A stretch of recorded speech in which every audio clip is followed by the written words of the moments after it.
So what we're going to do right now is kind of our scaling part. Brace yourself, this is going to be a little longer, but this is important. And some of you guys might be like, oh, I'm not at this point yet. It's still important to know. It's still important to understand the process, what it takes to kind of get a bigger operation. And the point here is, yeah, it might not be important for you now, but down the road, it's going to be very, very important. So if you want to talk about the first part, and then I'll get the second part here, but this is scaling. Okay. Awesome. Okay. Also, I want to mention one thing. To talk about scaling, FYI, this is a tier 4 mastermind course type thing. So you would have to pay about, what is it, 15 grand for scaling. Like the regular wholesaling's 5, it's about 15 grand for this type of information. And I've seen it. So let's get it going. Most of the masterminds, what I'm going to show you, it's a 30K entry level, and you got to travel 3 times a year. It's a very, very private. I don't know why it's kept so secret. And you get there, and it takes like 4 or 5 years to suck the information out of them. So I'm just going to give it to you because I've been through the whole thing. I have it running now. It is not an overnight journey. It is not a get-rich-quick scheme. You're going to find yourself in one of these phases. So even if you're just getting started, you haven't do a deal, it kind of excites you on what you can do. I stress to you again, this is not a get-rich-overnight scheme. It will kill you if you try to do it. And this is what... Honestly, some of the stuff my son puts up there, I'm like, you're nuts. Like, he goes, no, there's an entire army of these people coming, we take advantage. And that's why I love working with him, because he finds opportunities that us old guys just can't figure out. I'm like, we're wasting your time with these TikTokers. And like, he made me do TikTok, and it pissed me off. I got 7 seconds, and like, I couldn't even get the damn button pushed to get my message out. And he goes, Dad, it's like painful. But honestly, some of my best connections, they came through TikTok, and it opened my eyes. And I'm just telling you, sometimes we close our mind and we get older. You have to learn every day. You have to always be open, because most people basically, in my opinion, die at 25. They're just buried in their 70s and 80s. It's just the truth. People don't want to learn. They want to be comfortable. And I'm constantly challenged. So when you deal with your 20-year-old plus son, sometimes like, they see trends coming, because I'm like, no. And then as soon as I go back in my day, he's like, dude, don't do it, Dad. He rolls his eyes. So I want you to be open. So if you're a little bit on my side of the scale, and I think a lot of people like working at us because we have a 30-year gap, and it's perfect because sometimes we get so complacent what we're doing, you don't see the trends coming up. None of us could have saw what happened after COVID. Like, if we all did, we all just would have gone on MLS and bought everything. Like, figured it away, hard-moneyed it, but we didn't. It is what it is. And we take the data and we learn from it. So what we're going to talk about, if it doesn't relate to you, we have a lot to go through here. So I want you to connect with it. So, okay. Who wants to scale to 100K a month? When somebody told me this, I go, you're nuts.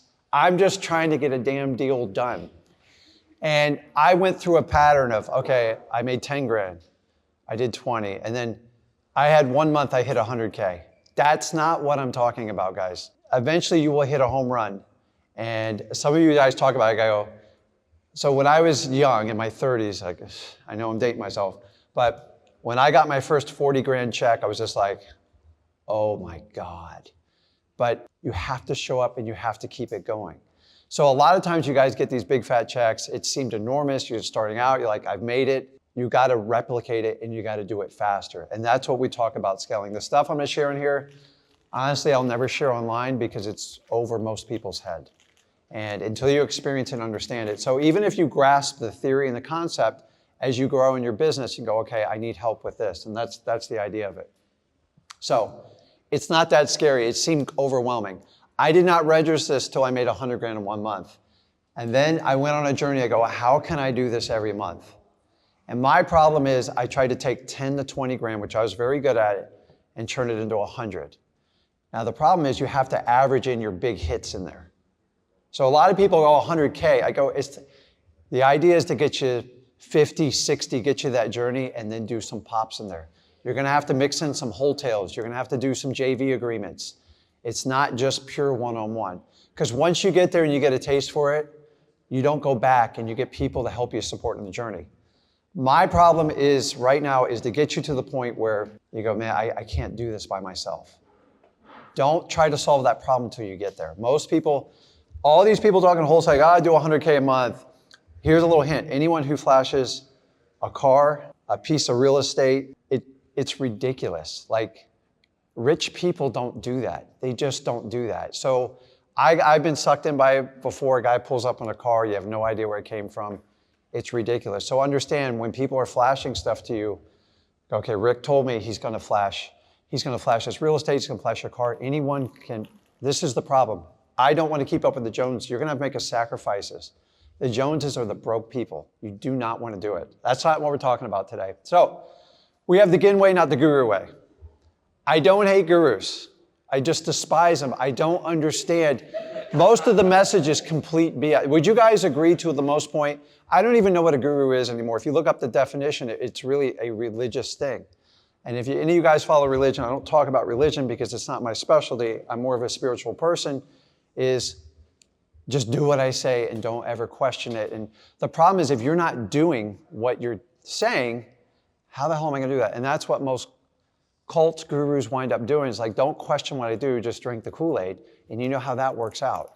So you wanna see that someone cut their teeth. I think at this point, in 21 years, I've shown you, Zach went through the journey too. He's not a kid that just popped up.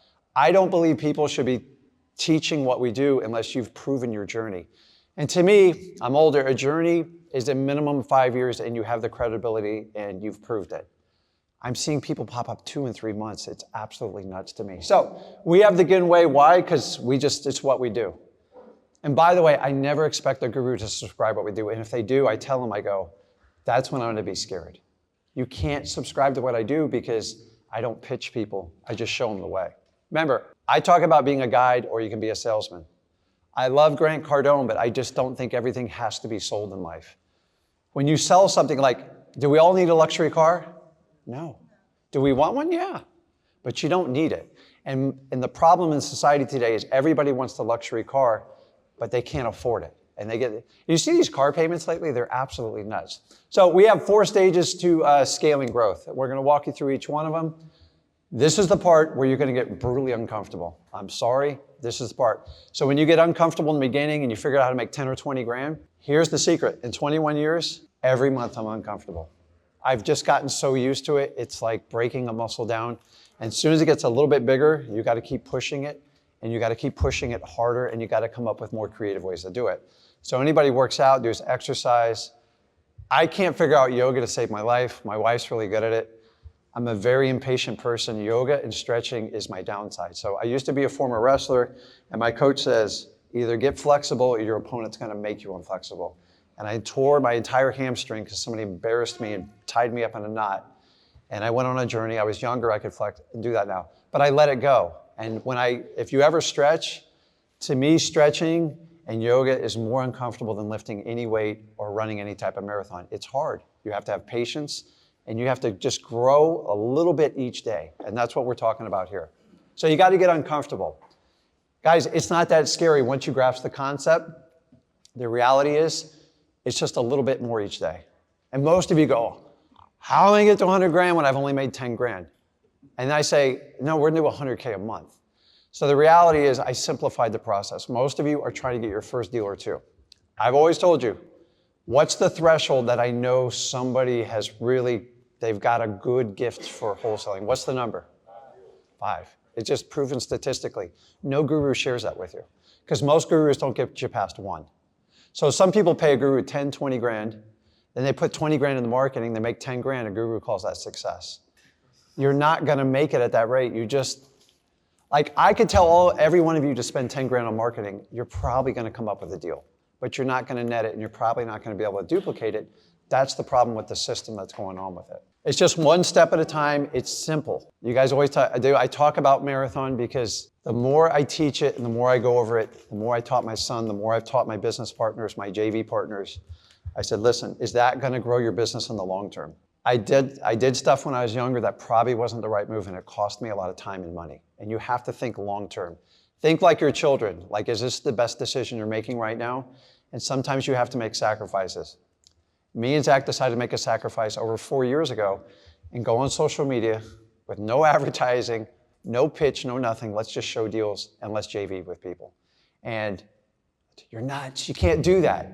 I go, dude, I'm gonna run a marathon, but I didn't share it with them. Now I do.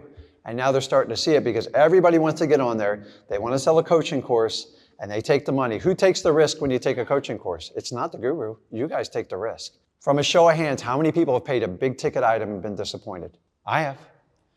So we know this is the norm. So I go against the grain, and you know what happens when you go against the grain? You get a lot of flack. And by the way, if you had a bad experience, it's okay. It should just refuel your energy in real estate. So I've been there so many times. Guys, I paid somebody over 100 grand that just walked away from me. 100 grand. Wired the money. I believed in him. Was real in the deal, and just, he goes, hey, here's how the game's played. You got to go play it on someone else. I go, this is ridiculous. So that's a little bit of my background. So we have the Ginn way versus the guru way. Now, the big office, you guys, all these guru stuff, they always have these big offices and all these employees hustling, bustling. I promise you when that camera goes off, it's like a ghost town in there. I've been to most of these offices. There are some exceptions, but the reality is I've done this one and I thought it was the path, and I smoked 5 years of my life, and at the end, I was miserable.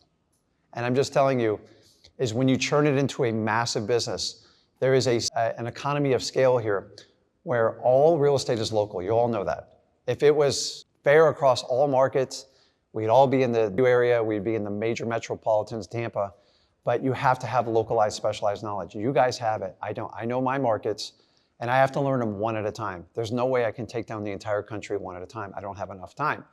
So if you did the big office, the big 5K, and any of you guys worked in a corporate office, you're in an office, everybody's got to come in. The old school used to punch clocks. Is anybody really working in these offices when it comes down to it? The average work is about 1.5 to 2 hours a day in an 8-hour workday. I've been there, dude. I just stare at the clock. I want to get through it. And I didn't have a lot of motivation they didn't want. You do this, I promise you, anybody who's done the office here, you're going in the hole. If you don't have the funds to do it, if a guru told you to get an office, I'm just telling you, where do we go see our customers? Do they come to your office? They will never come to your office. It's a ghost town. It is a training center. It's a place to have meetings. With technology today, you don't need all this stuff. I'm not saying you can have an office, but if you're just starting out with an office, Nathan, you start out with an office, it's like, what the hell am I spending $5K a month? You can spend that on marketing or training or anything else you want to do. Or a guru, it's up to you. The reality is I don't like the 10 employee thing. I think 4 to 5 is the way to make it happen. It is, and remember, these are employees that contribute all to the bottom line. You can be creative in the beginning and pay them per deal. I will tell you, when you bring somebody on and you don't know how much money you're going to make, don't lie to them, because these people have families, they're depending on you, and you have to be upfront. Hey, I'm just getting started. I got 2 deals in the work, but here's how I'm going to do it. I majorly overcompensated people in early, and I made mistakes because I overpaid them. And then when I blew up my operation, they expected a big percentage. And I go, listen, we got to dial it down because I have expenses now. And I lost good employees doing that. And I learned the hard way. There is no perfect way. And in the second part of this, Zach's going to walk you through how to pay the employees. No one will ever explain this to you. There are some generalities based on markets, but we learned it. I once paid a guru, big dollars. I go, show me how to pay my employees. 3 full days in the office. At the end, I go, where's the cheat sheet? I can't do that. So I started going to those employees and asking, and they're like, I was told not to tell you. I got on a plane and I left. I sent all my employees to train out in the office. I just gave up. Like, they don't want to give it up because they're embarrassed because they're not doing what they say they're doing. You got to understand that. So when you get an office and you get employees, it's daunting. Anybody ever had employees in their own office? It's like, holy moly. And when payroll hits, you understand what happened with COVID. People are like, oh, all this COVID money and all this stuff. Dude, it didn't even, the government gives you 100 grand, it still costs you 500 grand to keep the operation running. And that's what they won't tell you. Make more money in big offices, the money produced, make more money in the big offices. I've done the big office. I'm gonna save you the headache. Do not get until you have a major problem, okay? It just, to me, there is a dollar amount you can do virtually. So here's the other problem in the office, it's going to chain you there. You have to report there. You're gonna have someone who answers the phones and like a receptionist. Then you have to have somebody train in the evenings. So you think, okay, well, 7 a.m. and I'll get out by 5. You don't, because you got to train people after hours. And then most of our business happens, I don't know about you guys, I did a lot of appointments in the evening. And then people got other things going on, and you got to find the time, because during the business hours, I need you to work your butt off. And so we have to decide. And then I got in this ridiculous thing, and Zach will tell you, is I hired a consultant, and it's like, Have you guys ever hear of the EOS system? It was revolutionary when it came out. It was smart. The problem with EOS, now they've done studies way after the fact, and they said, we meet too much. There's too many damn meetings. You guys, between DMs, messages, FaceTime, all this stuff, we had a meeting just to have a meeting, and the employee's like, you're just wasting my time. And I'm like, but I was told to do it this way. The reality is you got to find a way to communicate with the team. I find it got so over corporate and so over structured, it got annoying. You got to have people who have a buy-in to your system. If you over meet with people, you guys ever been in corporate meetings? You just sit there like, who are we running under the bus today? And it's like, it's his fault, it's her fault. And you're going to have the same problems because I didn't have the experience to run offices, and it was a painful journey for me. Get to the point where you have so many leads, so many appointments, and so much money in your bank account, I need to get some help. And that's what means that we've been through this journey, and nobody will navigate you through this. And then you find people that I do 12 million a year. I go, show me. It's always like a mic drop, like, well, it's complicated. You don't know how it works. I'm like, you just told me you did it, like either share a financial or let's go. And if you think you're going to walk in their office and the amount of traction and busy it is, it's complete BS. Did you guys ever see, what was it? Uber did a great documentary movie. I think it was on Netflix. Fascinating story. You guys see the movie. They talked about growing their business, and they were a wild child. They had thousands of employees, and they had like a 24-year-old kid running it. Sound familiar? Anyways, he was doing wild things, and like, dude, you can't do that. You can't talk to female employees like that. And they're like, oh, we got a big investor coming in. And then they sat and trained the employees for an hour how to act when the hedge fund guys come. And everyone's high-five and everything's perfect. As soon as they leave, it's like people are drinking alcohol, people are swearing, people are running out the building. And I've seen this over and over in real estate. Don't fall for it. They know when you're coming. If you really want to find out someone's truth, show up unexpected to an office and you'll find it. And there's documentaries on the internet of people doing this, and it's like, you need to leave. Why are there no employees here? I don't understand. Listen, you can pay $100,000 to have a building if you're selling millions of dollars in coaching courses because it looks good. It's great for content. I would just refuse to do it. Our studio, it's simple. It's just a little office. You shoot, point a camera, we move on. We don't get into the hype. So you got to understand that. Now, the wholesaling myth. Influence office because they have offices. Guys, it's mostly for production. There are some exceptions. For full disclosure, me and Zach, we have a small office because I do, but I own the building. So it's like, it's not really an office if you really look at it that way. And my other tenants pay for it. And we take the smallest space. I don't rent out the biggest space to myself. I'm not an idiot, okay? I've got 12,000 square foot office. I take 500 square feet of it.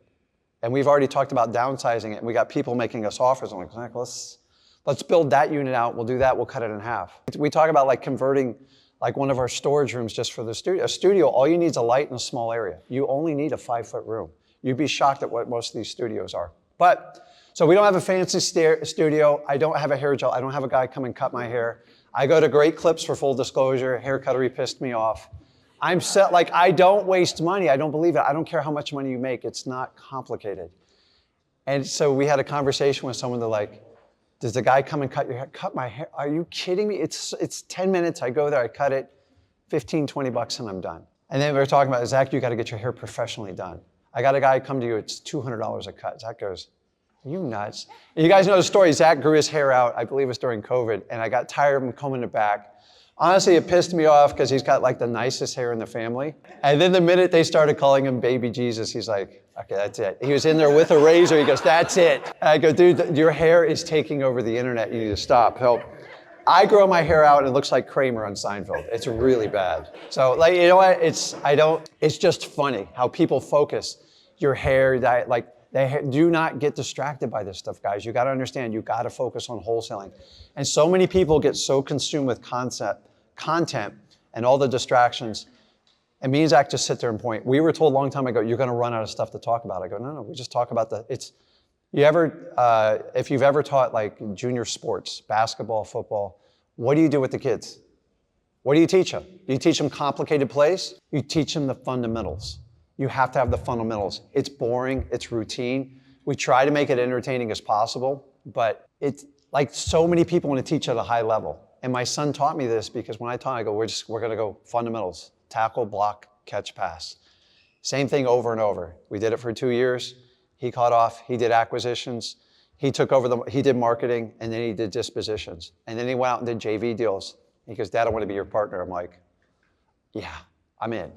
But I made him cut his teeth on the whole thing. So, by the way, whenever you guys have a partner, you better make sure they're in it, because partners, like a marriage, it can be a very painful divorce. I've been through multiple ones where we started out great and then they went on their own journey. And like, I don't like wholesaling, I just like the money with it. I don't want you to be my partner if you're doing that. So, we don't have a video production team. We have a very small, lean staff. We run a staff of 4 to 5 people. That's it.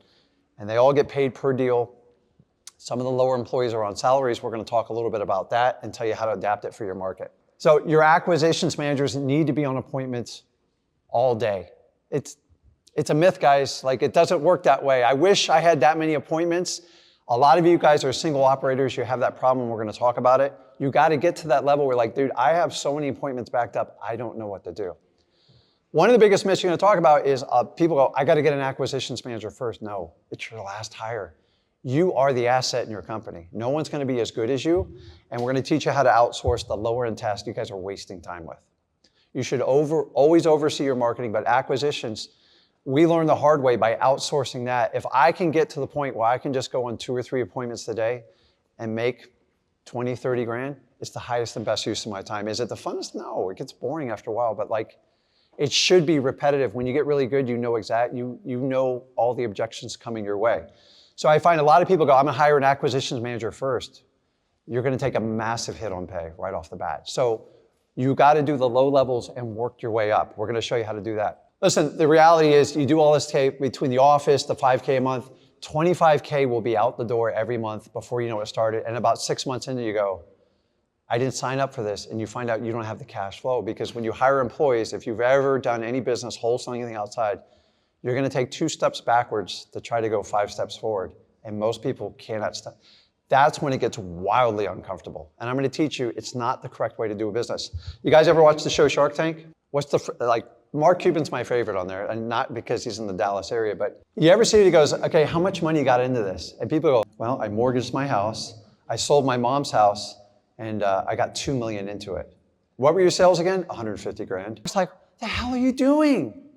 Always prove the concept first. So my favorite part of wholesaling, make money first, then figure it out. Because if the concept doesn't work and it doesn't work in your mind, don't blow your family's entire life savings on it. To me, Shark Tank blows me away. And then you get like an 18-year-old kid on it. He goes, I just came up with an idea. I made a couple molds in my garage. I went on the internet. I went door to door. Mark goes, Dad, that's it. He goes, I sold 300 grand, but I have no idea what I'm doing. That's what I'm looking for you guys. You do not do wholesaling by investing millions of dollars and figuring it out later. That's the beauty of our business. Wholesaling should always pay for itself. It is never the other way around. Am I clear on that? You've got to understand this. And when people tell you to do it the other way, it's crazy. When people tell you to spend 10 to 15 grand on marketing, you don't know what to do, you don't know how to answer the phones, and you are going to be inundated and you're going to be taxed because you have to do it every month. We're going to show you some opportunities. When you pair up with us, we start small because you've got to get the process down, and then we start churning up the volume with your comfort level. I never make people do stuff, I just show them the way. So let's talk about the 4 stages of scaling. And this is so true. And identify which one you're on. Stage 1, you learn and earn. I got 10 grand here. I didn't make any money for 3 or 4 months, and then I made 20 grand. When I say 100 grand a month, it is a law of averages. It's not 100, 100, 100, 100. I wish it was that perfect. In fact, in your first 2 years, you're going to be so all over the board, you're going to question everything you do. You have to just stick with the process. If you stick with the process and you stick with the fundamentals. Guys, why do you think we teach you how to do government lists when you start out? Number 1, I don't want you to go broke. Number 2, I want to find out if you can cut your teeth and you have the moxie to get through this. Most people don't. It's the truth. So why spend 10 grand on direct mail? Why spend this? Here's my favorite. I'm going to go get 4 cold callers. I go, you ever cold called in your life? He goes, no. I go, dude, you're going to get killed. I did this. I went through like 50 grand. And I told Zach, I go, I don't know how to cold call. I've been doing this a long time. I'm an idiot. He goes, let me take a crack at it, Dad. I go, knock yourself out. Show me the money is what I said.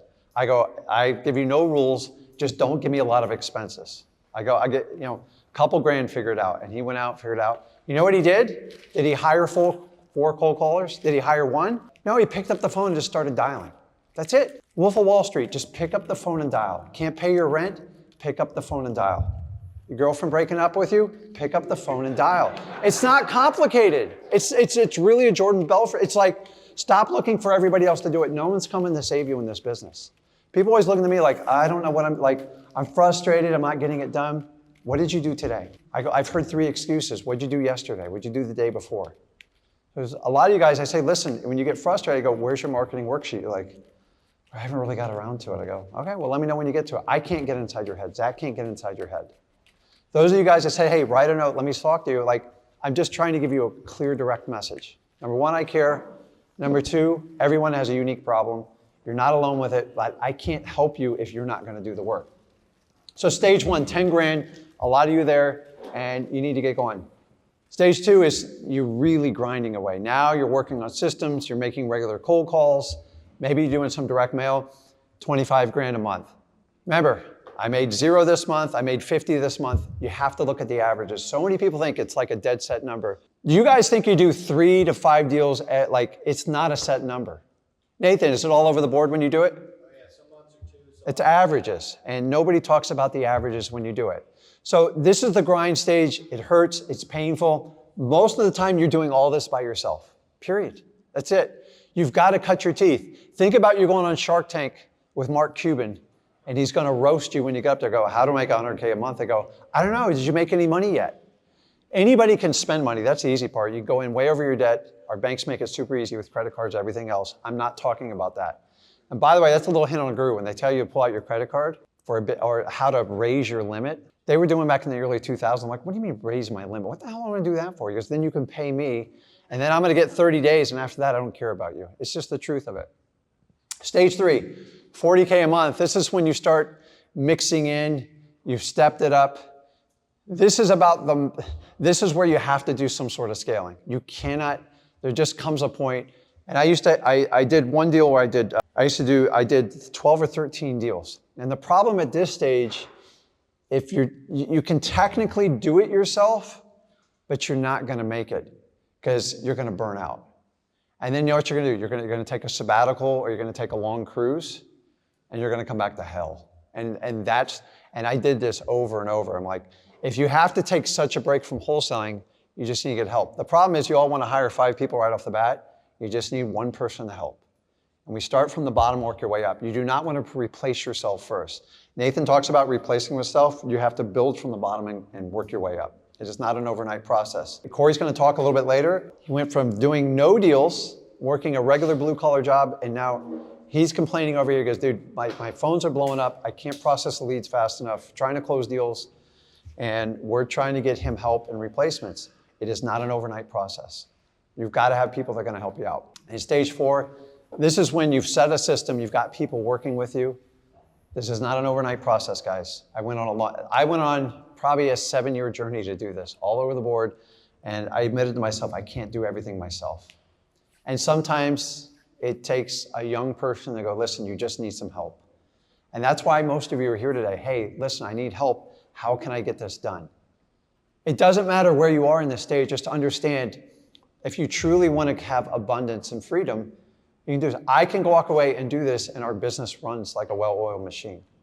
It doesn't mean I'm not paying attention. I'm over here approving contracts, talking to staff, employees, and they understand like what I'm doing, and they know we're trying to get a message out. And everybody I work with, they completely buy into what we do. I don't make anybody work for me. You ever hear that? You ever hear someone go, I need a rock star? Someone did this, they did the acquisition for you. Ever hear I need a rock star? Dude, the last thing you want to do is hire a rock star. You ever hired that superstar that have like, I'm not ragging on like a LeBron James, but like, he lets you know when the coach is going to get fired. He lets you know he's going to play, who's going to be on the team. And we've had that type of acquisitions, man. They're a pain in the ass. They're a nightmare. And then eventually they come back to you and go, I want a piece of the company. I'm like, dude, you got 3 appointments today, go. Suddenly now you're like, you have not cut your teeth. You need to get it going, and you need to understand. The rock star, I just need someone to show up to work and do it. They're not going to be perfect. I'm going to let you on. In fact, when you do an acquisition manager, they do about 50 to 60% of what you do. It's pretty amazing. Remember, you need steady, regular employees. You can use a wholesaler to help you, but it won't help you long run because they're eventually going to go off and do what they need to do. So everybody understand the different process on that? So guys, you have to get uncomfortable. I'll do this, hand over to you. Get uncomfortable because that whole process is uncomfortable. When you start it out, it's uncomfortable. Here's the secret, it never stops.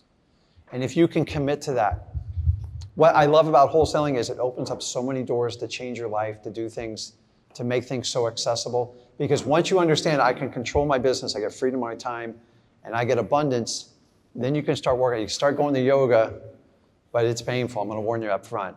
And then they have this thing called hot yoga.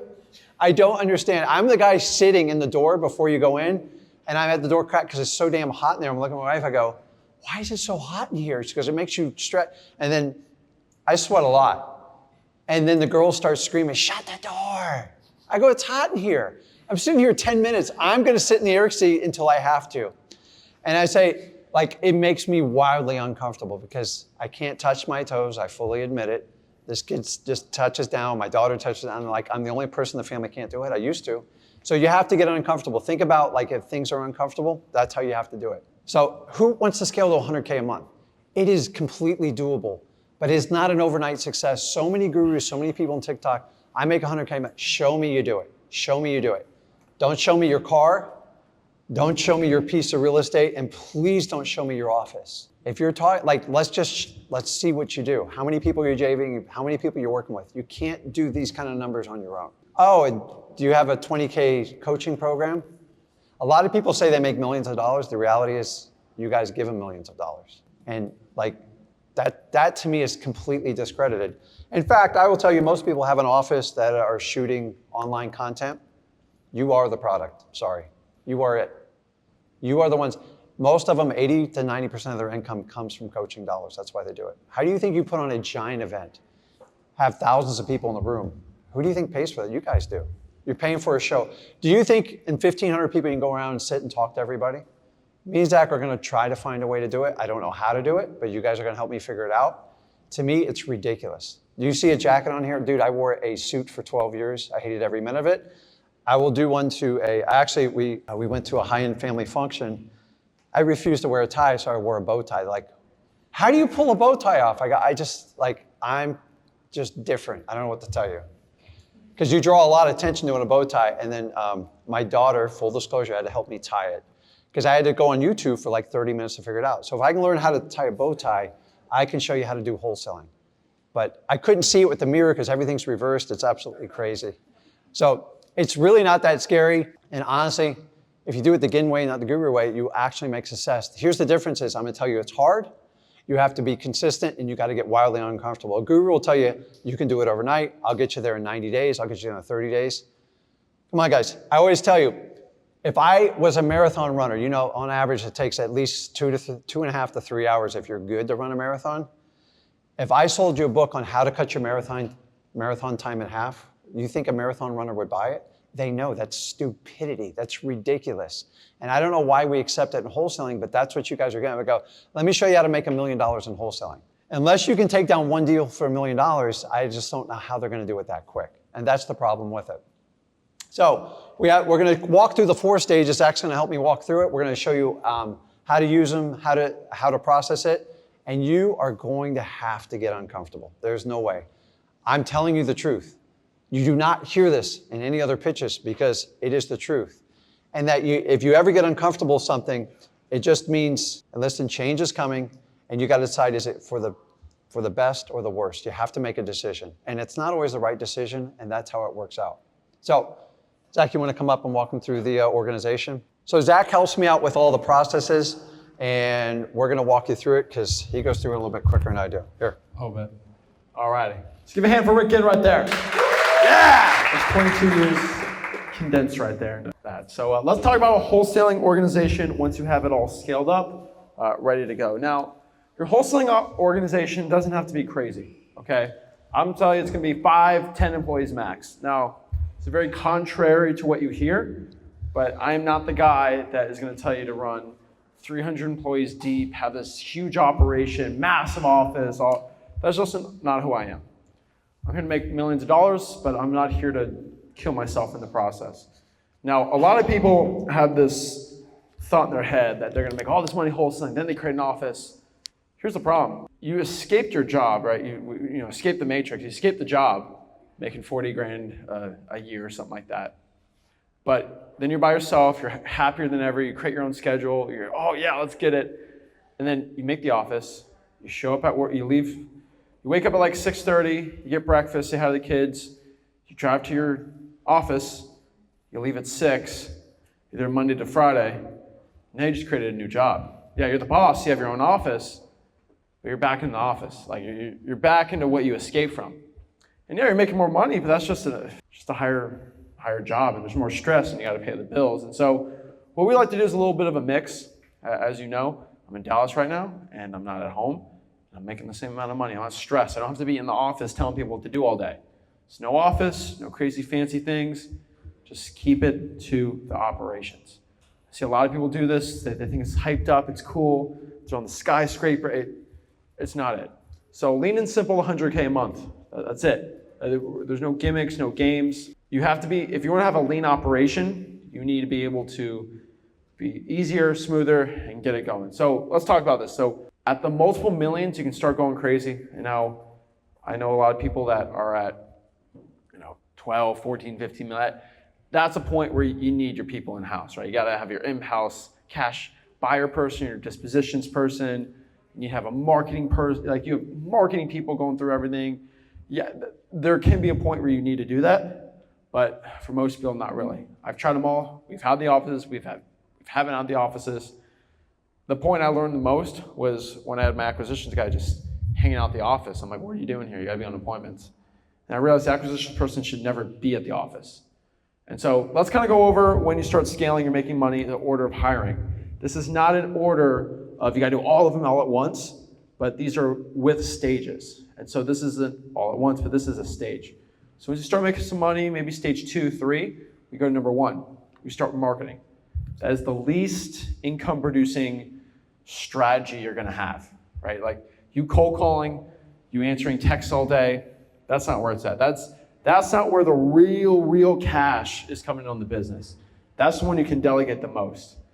Now, if cold callers do a lot of cold calling for you, the only thing on marketing I never really have taken off is kind of pulling the direct mail list and ordering it. Me and Rick are kind of crazy about that. We hold that still clinched in our local market because there's no point. There's seriously no point of that. So for most of them, inbound marketing. Now, next 2 is going to be lead pullers, data managers. It's controversial, but I think you should get marketing people for your data managers. The point here is, once you start managing data, once you start having people actually pulling government lists for you, things like that, you should be at a point where those government lists are making a lot of money. If you're not doing any deals, you still got to be doing it yourself.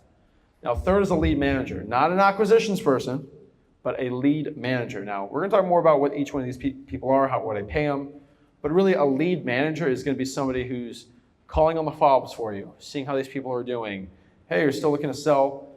At this point, when you're hiring a lead manager, you're at the point where you can't follow up enough. You have way too many follow-ups. You have way too many leads in your CRM. Way too much. And I know it seems like you're not at that point, but once you get to that point, you'll understand that I'm on appointments all day. I can't be out here calling every single lead. You can't trust these people. That's a good point we're at. These can be overseas too. Now 4 is the most painful one for me. This is the acquisitions manager. This is the one that hurts the most. And this is the one that's the hardest to do. And people still aren't at this point. This is trusting someone to actually go out here and close your own deals. Oh, if you're making some money now and you hear that you're the guy closing for your family, oh, I don't want to do that. No, I gotta close. There's a foolproof way I figured out on how to do this because I'm a control freak too. And I was able to relinquish some control. 5 is second acquisition manager. Yeah, think about that for a second. Your number 1 acquisition manager is going on so many appointments that you need a second one. Do we need a dispositions person? Do we need some No. Okay, do I need an assistant? No. Second acquisitions manager. At this point, you need to do this. And why? Because when acquisitions manager 1 decides, you know what? I'm gonna start wholesaling. Oh, I got a lot of that. Oh, I love it. You know what? It's kind of like Nate when he worked at New Western. He's like, oh, you made, what do you say? He said he made 60 and the team made 400. I'm leaving, I'm doing my own thing. Now Nate's the exception to the rule, but I've had acquisitions managers say, I'm gonna wholesale. Go ahead. Now they're working bartenders or they're doing their own thing. And once you leave, you're burned. I'm done.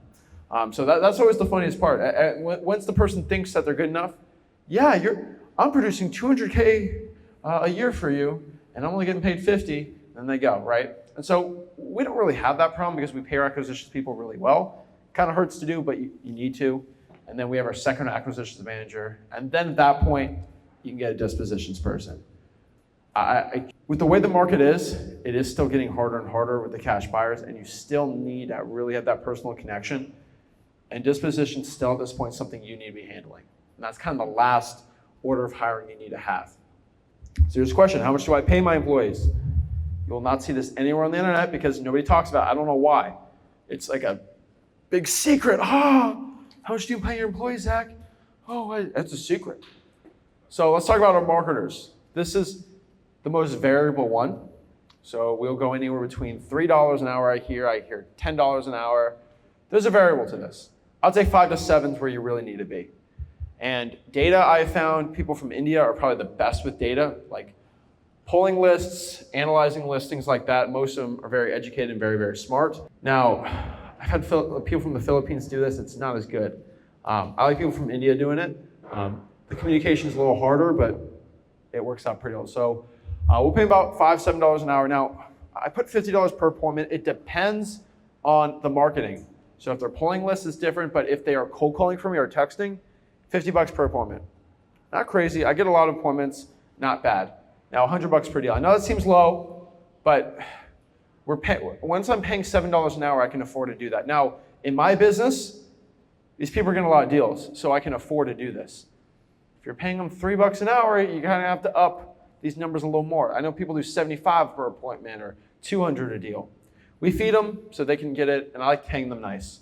Now, I've had a nice conversation with people about this before, but like, what's the difference? $5 an hour, you're gonna get someone from the Philippines, probably have multiple cold callers they're working for, and multiple wholesalers. Now, I don't know if we have enough time to talk about, I can do a full 3 hours on this, a good versus bad VA cold caller.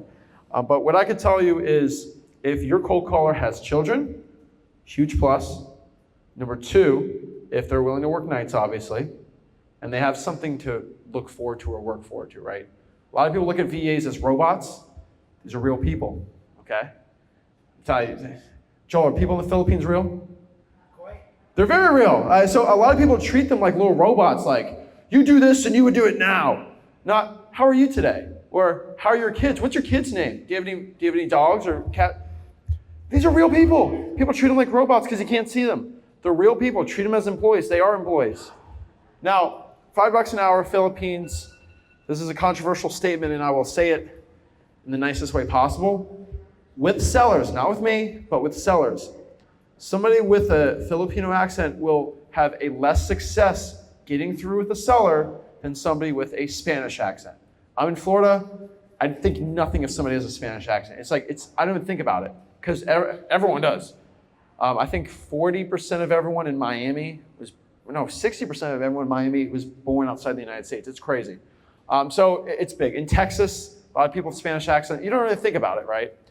So if I hire someone maybe for $7, $8 an hour in Costa Rica, Mexico, Argentina, seen some in Bolivia, right?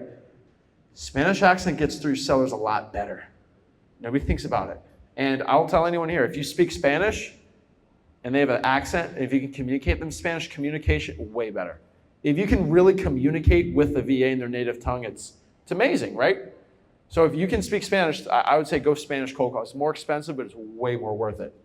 On top of this too, my top tier VAs now are gonna be $8 an hour, and they're from Egypt. I know it sounds weird, but I have a lot of friends that are Muslim, and their parents were born outside the United States, and they have like an Arabic accent.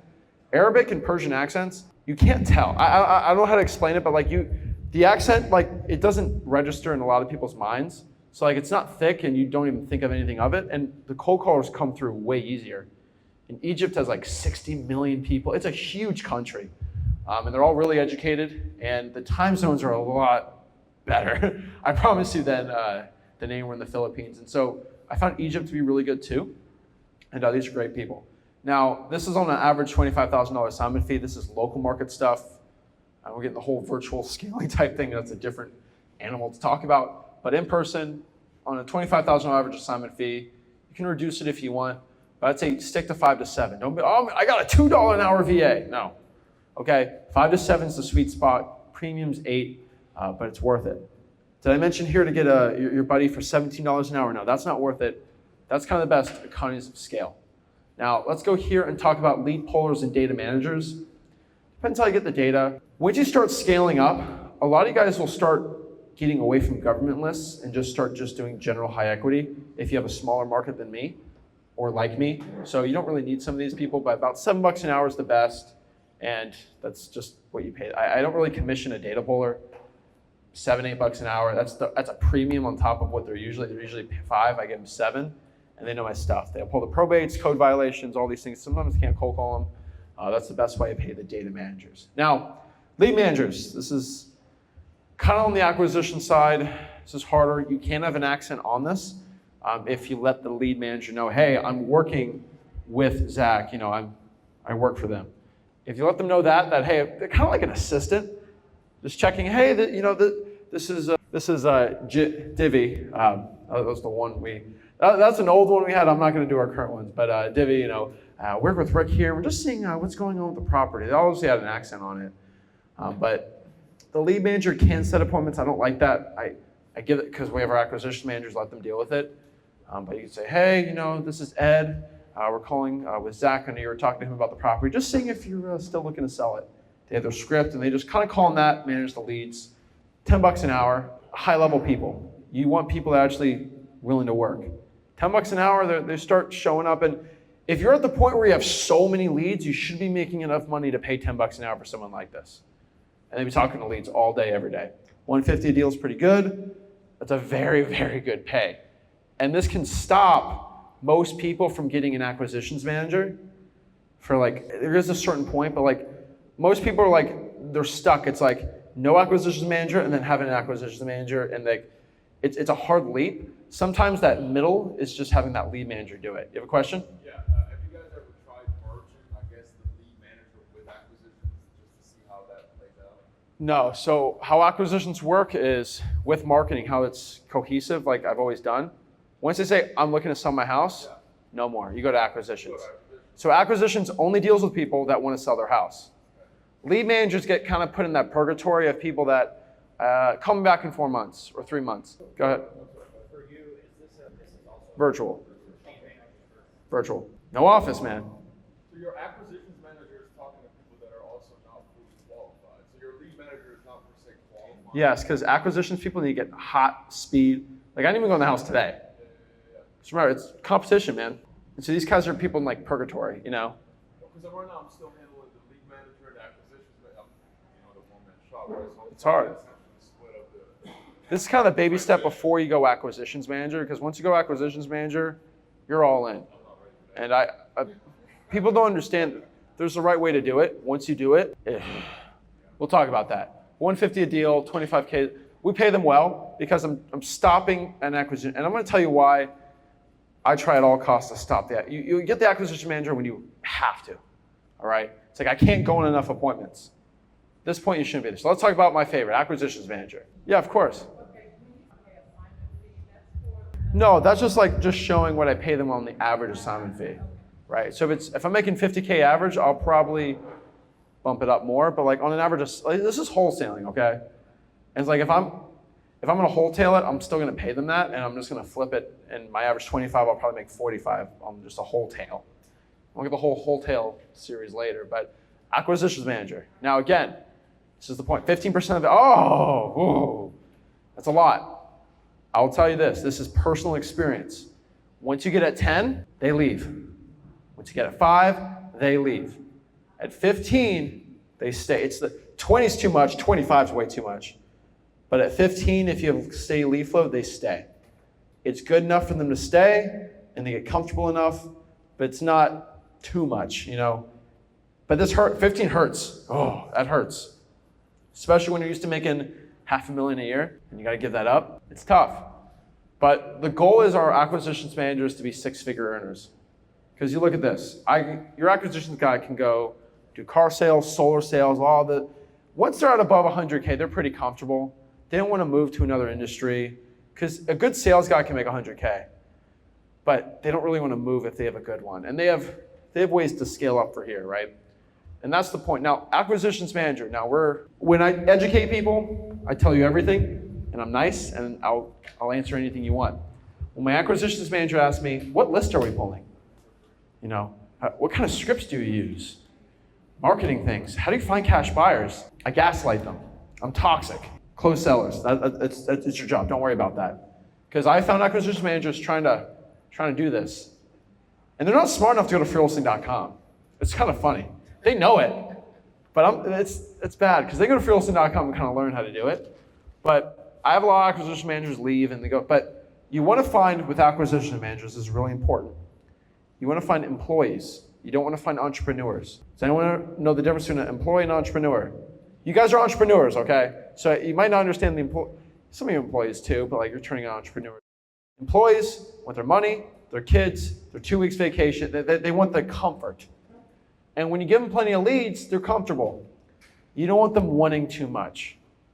And I know it sounds crazy, but you don't want them saying, I want to make $1 million with you. You're too ambitious. You're going to leave me and do your own thing. Go ahead. So you make them actual employees, not that you... Oh, we'll get to this. They're employees. They get benefits and all because they're employees. I don't really do non-competes with them because it's kind of said that if you steal a deal from our company, we're going to sue you. And we have plenty of memorandums and things out that if once an employee leaves, we'll put a memorandum on all of our deals that we know that they've touched. Not because we're jerks with the seller, but we just need to protect ourselves. Go ahead. So you hire the acquisitions manager when you have too many deals for yourself. So does that mean that you're still going on like half the appointments because if there's too many deals? So I'll show you. There's probably too many deals. So acquisitions manager's like, man, I used to be at this point. I'd wake up at 8 a.m., get in my car, appointment, pee break at 7-Eleven, appointment, home at 6. And I'm like, I can't follow up with my new leads. And I have a skill where I used to have this fat F-150 truck, and I was at the skill where I one hand on a truck, and I had my speaker like this talking to sellers, because I was doing inbound wide driving to appointments. It's stressful, but I'm a king of one-handed driving, because that's all I did. And I was at a point where, when I told the guys, I used to work 15 hours a day, that's all I did. Like, it was bad. It was stressful, man. But I was making a lot of money. I was 20, so I didn't really care. But like, I was able to do that because, first of all, I was 20 years old. I had no wife. I had no kids. I was able to do it. Like I had no problem in life. And so let's talk about the W-2 thing. Everyone gets stressed out like, you're gonna be W-2. Let's really look at the cost of a W-2. Number one, health insurance. Oh no. Health insurance is going to be, if you have them, here's the trick. You have them go in the marketplace and find one with their insurance agent. I got plenty of people that help with that. And roughly they're gonna pay, if they're not a smoker, probably $350 months their deductible. No, sorry, $350 months their premium, and then their deductible can be up to, I like to cap it like $6,000. And most people hit half of that. So it's really $6,000. But guess what? Zach gives me health insurance, I can't leave, right? Because just be honest, Luca, before today, you're probably, I'm not, you're 1099. You know how many people are like, oh, my buddies, this guy offered me a better job. This guy offered me a better job. I'm going over here. Oh, we got health insurance. Most people don't want to leave and get into wholesaling because they got their health insurance. Health insurance it's $6,000. At the end of the day, it's $6,000. Just pay for it. It's $6,000. Most people pay for your acquisition guy's gas. It's $6,000. And once you're at the point is you don't hire these people until you're making good money. $6,000, it sucks, but you got to do that. And then the part no one wants to talk about is paying the Social Security. It's gonna be 7.55%, right? It's 15.6 divided by 2. You got to pay that too. So it's roughly 7.5% of what you pay them on top of, unfortunately, that $6,000. Now, that roughly comes around 22% of total if you really want to mentally do it. It's better to pay them 50% of the deal than 22% and they have to do it themselves because now they're comfortable with you. That's the goal. That's an acquisition manager. Do whatever you want to do it. Now, on top of this too, because of this, 15%. A lot of people do 10. The point of why I'm doing this is because the cost of hiring another acquisitions person is the most painful thing you'll ever handle in your life when it comes to scaling. They suck all your time, and you're still doing your regular work, except they're sucking 10, 15 extra hours a week from you. It's the most exhaustive process to train an acquisitions person. And to have an acquisitions person leave, guess what happens? Then you're back in that 8 to 6 thing, and you're just driving all day once they leave. It sucks. And so that's kind of the problem here. On top of this too, what we pay them is a draw. Now, this is because we get leads every single month and we do deals. Why do we do a draw? It makes them feel comfortable in their mind. We've really never done, I think Rick can agree to us, I don't think we've ever done a direct mail campaign where he didn't get a deal, right? An ROS, except for the first one that was green. What you gotta understand is you always don't get it that month. It's a law of averages. But every single time, if we dropped at least 20, we'd always produce at least 60 or 70 in direct mail. All day, it's about a 5X, at minimum 10X if it's good. And so we'll pay the first of the month $4,000 to our acquisitions person. Now it's called a draw, which means once they get $4,000 in commissions for the month, I don't pay them because I already paid them on the first. They get that check every single month, it's a salary. And that's kind of the point here. And so they get comfortable, they get used to it. Most people aren't willing to pony that up, but once you're doing deals, just do it. I promise you. But this is after your lead manager. You already have a lead manager and you're able to just keep pushing it more. It's expensive, but it's worth it. Turnover is really bad. No one talks about it. Yes, Achilles? Virtual's a little different because this is going to be it's literally in-house. Like they come to my house and we train. That's why I call it in-house, because it's in my house. But that's kind of the problem. Like that's the only employee I physically see a lot and I talk to every single day. Or at least you have some like Slack, you have a Podio, you have some texting type system. But this is how you get away with 5 to 10 employees, not the crazy office or anything like that. Now, training acquisitions managers. I have a crazy system, but I make sure my acquisitions people are good. You don't want to train them or talk to them and then throw them out to the wolves. What you want to do is what we call a 3-3-3 approach. Talked about this for a little bit, but this is my approach for every single acquisitions manager, so I know that they can close deals for me. Because if I'm getting them good leads and they can't close them, I'm not doing it. So what we do is we have the acquisitions person. They'll come to me. They'll go in the car with me. We'll talk in the car what we're going to do on the appointment. And they don't say a word. They're silent. And it's weird. The last acquisitions guy, he was like 48 with a beard, gray beard. And I'm showing up like young. And the person shows up and they think, I'm the son. This is dad. And I tell him, he's shutting up. He doesn't say a word. I'm like, how's it going? This is Zach. Here to talk to you. Like, what? What do you mean? I'm talking to you. This is Josh. I know. Hi, Josh. And it's funny. He doesn't say a word. And I'm like super articulate with the seller. We're doing it. And so what I do is I have the acquisitions come with me on 3 appointments where they watch me close $25,000 at minimum in person. One secret I do is I'll do this. If I have like a shirt, not like this as a button, sometimes I'll put like my phone like this, and then I'll have voice memo on and click it, and just have it kind of like right here. And it works well. And so when I close it, it's recorded, and I close it. And so if you go to the Flipwith Plus, I think it's called the Never Before Seen Live recordings of me closing or something, it's gonna be because it was like I was with an acquisitions person, and that was the recording of it. And so they'll come watch me close 3 deals. They'll see me go into the car once we agree on price, come out with my bag, and I have the contract, and we go over and I talk. I go over object. We do 3. Wow, Zach's really good. The reason I do this is an authority thing. I've had this problem in the past when I was 20 years old. I've had acquisitions people not think of me as an authority. They see Rick and he's the boss. We're 50-50 partners. And they learn, oh, Zach's actually the guy closing the deals. Not because he can't close deals, just because that's what I'm handling. And so I have to do that. Unfortunately, we tried to bring acquisition. We tried showing acquisitions people for wholesaling.com, and they just got confused and they didn't want to deal with it, right? So that didn't work either. So I have actually my own acquisitions training videos. I just give them in like a little drive. But basically, the next part is the 3, and the next 3 is called I have acquisitions help me close the deal. So we'll have them kind of talk, build some rapport, but I'm still closing it. But they're kind of getting used to the rapport building. They get more comfortable of it, right? And so we'll do 50-50, right? We'll talk half, I'll talk half. Maybe the one he'll give the offer, but he gets more kinds in the process. We're tag teaming it. Then at the end, I'm the silent guy, and we let the acquisitions person close it 3 in front of me. Like I have to see him close it, 25 grand, produce 75 grand. At that point, he's gone through the gauntlet.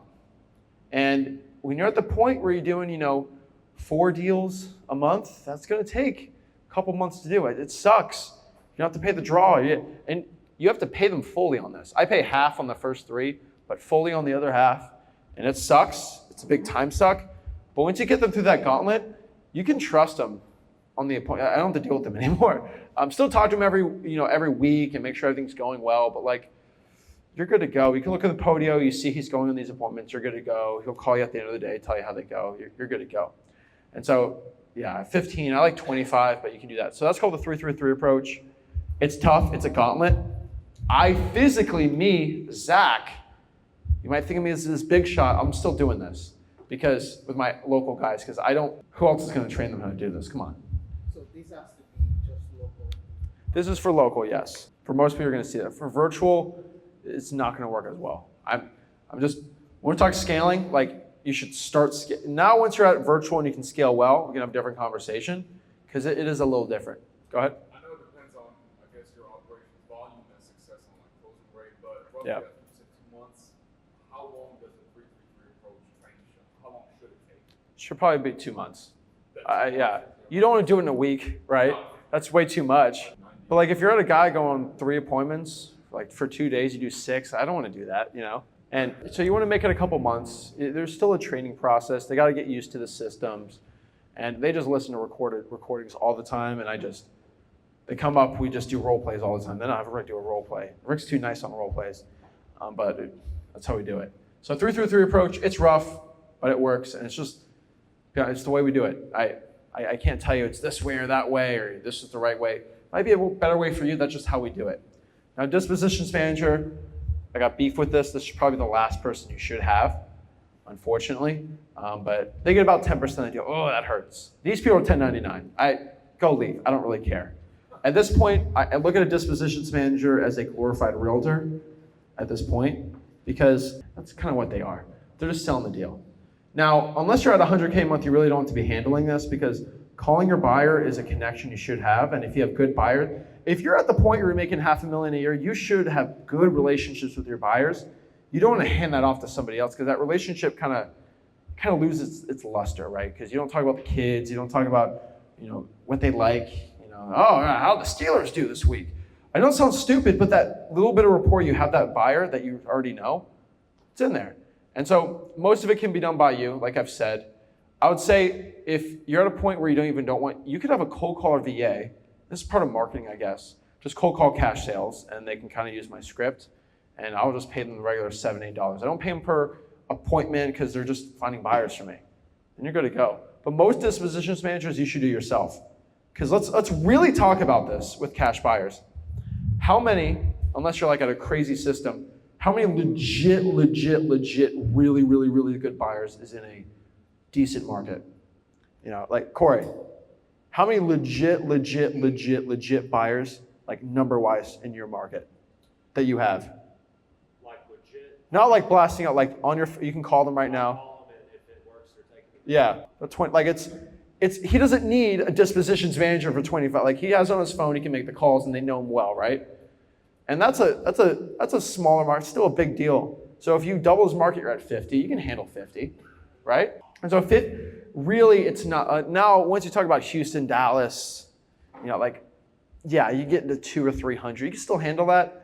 But let's just be real, like legit buyers. Go ahead. The scary part, and I guess that's on me too, but I feel like every single deal that I sell, I'm going to squeeze an extra 10, 15K out of that deal versus the person that I hired. That's why I said most of it by yourself, because there is salesmanship in buyers. $40,000 spread on it, and they have someone, you've hired this person doing 10% of the deal, and they have someone that's ready to go, and Yeah. makes the deal a $28,000 fee. They're going to be all excited to sell that deal, but so I guess that's the disconnect in why I would want to handle this boat. Well, see, that part's a little different because your acquisitions person is going to know pretty much to a T how much it should sell for.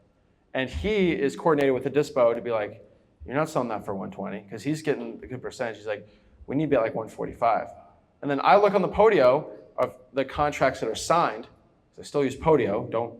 It's still my favorite. And I'll see we're not going to have 1,000 signed contracts going on in local market, right? Maybe it's 15, 20 that's currently signed pending to go to somewhere else, right? It's like I still can look at them and then I can make my own notes and say, this thing, 145 is too greedy, this range, right? So I'm still crazy control freak. You don't have to relinquish control. You can still put in the notes what you want. And so I don't think I have it here with my Podio, but I'm still really stupid simple because I'm a caveman. But here's the point. I'm a left to right thinker, visual guy. So I don't have it written up here, but basically left to right. We have basically leads, people that want to sell the property. We have our calendar, which shows our acquisitions person where they're going, their appointments. And then we have signed contracts that need to be done. And they all have they basically have statuses on them. If you're a signed contract, do we have a buyer? Are we looking for a buyer? Like what's going on? Is the assignment signed? Do we have walkthroughs? What's going on? And then we can have basically closed deals, and then we kind of have campaigns on the right or on the left, wherever way you want to kind of put it, and then you go from there. Now, when I go to my Podio with a whole system like this, I'm weird. So what I want to do is if I have my acquisition guy on the phone, what's his name? I can go to Podio, search it, and I say, what's going on with the lead? And basically leads can go anywhere from left to right. I have cold, and we have deads first, cold, warm, hot, offer made, and then basically follow up on the right. So like, there's like 17 ways you can put it, but is it a cold lead? Does it need a follow-up? Is it warm, hot, or is the person basically signed, right? Is it got to the next point? That's all you really need to know. And the point is, I can go to my acquisitions person and basically go, hey, we have 100 follow-ups.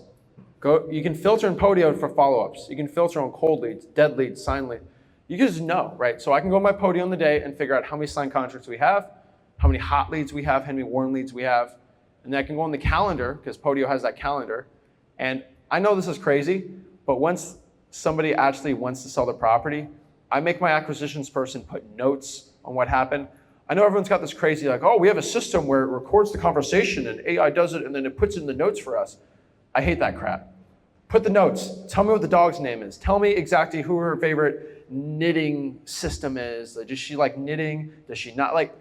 You just got to write it down. It works really, really well. And when the acquisitions person goes in an appointment, it doesn't work well, we're not recording that acquisitions appointment. They're going in the notes and putting what happened and what they like and stuff like that. So about like the disposition manager, I don't know if you kind of noted on this account, but like, do you ever like look at the deal and tell them like you're not allowed to assign it for less than this or something like that? We have a range. Like I'm never like that, but like, don't be greedy and be like, oh, the first buyer. No, let's talk to multiple ones. Let's not screw this guy over and say we're not dealing with you, but like, I have a good range of where I want to be at. Let's sell it for between 130, 160. Hey, let's get 180 if we can, right? But we got to see. So you got to go through that range. So let's go through the stages that me and Rick have personally been on, and we all have been on. So we're at a point now, but we want to get to the next point. So stage one. If you're a beginner, you're most likely at this stage. I call it learn and earn. So learning, earn, you're learning, you're earning, you're making money in wholesaling real estate. So point here is focus on your first 100K. That's what the last event, Escape the Matrix, is for, making your first $100,000 in wholesaling. Usually, if you do it right, 5 deals, maybe 7 or 8. This is the point, right? You're doing it by yourself. You're still learning the ins and outs, bless you, of the business. You're learning why some buyers buy, why some zip codes work. You're still learning the ins and outs of this business. You're making lots of mistakes. You're learning. You're failing, which is good. We all need to fail. You're getting your first heartbreak of a deal stolen, right? You're getting used to it, right? But really, you're learning on the job. It's hands-on experience, and a lot of people pay a stupid tax with that. Now, stage 2 is grind. This is really when you start getting some momentum. You don't need employees here, okay? You're working on what you're learning. You're still hopefully getting 1 deal a month. Consistency is coming in. You're learning more about just what's working. That's it. At stage 1, we're figuring out what works. Stage 2, we're doing more of what works. That's it. You add that one thing to your business that you haven't done before. For me personally, Bandit Signs, 100K, 100K, 100K. Let's add cold calling. Boom, 25K, because it just kind of doubled what was working. And then I learned what lists work, and that was a whole thing, right? And then I gained my skills. No one talks about this. My skills talking to sellers just jacked up. I usually make two massive, insane, big mistakes. This can be anywhere in a bad operation. I hired too fast. I tried getting too many VAs. That did not work well. I used bad skip tracing. I learned that you can't cheap out on skip tracing. And really at this point, right before you hire employees, you need to be elite at acquisitions. How can you hire an acquisitions person if you're not elite at acquisitions? You won't. You can't. It's impossible. So at this point, you become elite at acquisitions. You can't do that 3-3-3 approach if you can't close a seller. And the point here too, before you hire, this is stage 2, you get your KPIs in. You know exactly how many calls you have to make to get a deal. You have to do all these things. Now, remember in the beginning we talked about Mini-Me? Is Mini-Me as tall as the regular Dr. Evil? No, he's smaller. So you can't expect Mini-Me to do everything that the regular one can do. He knew some of it. He can look like him, but he's not gonna do it all. And so we have this big problem where people hire a cold caller, and I know, okay, if I make 6,000 cold calls in a month, I get a deal. And then you say, a guy from Egypt, make 6,000 cold calls and get me a deal. It don't work like that, okay? He didn't pay for anything, he's just an employee.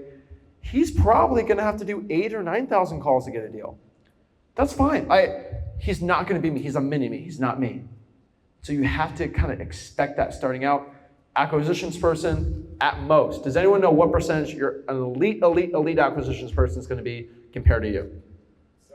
70? You watch too many of my videos. But yeah, 70%, that's the number. So if you expect to make 100 grand every single month and that acquisitions person's in your role, they'll make 70.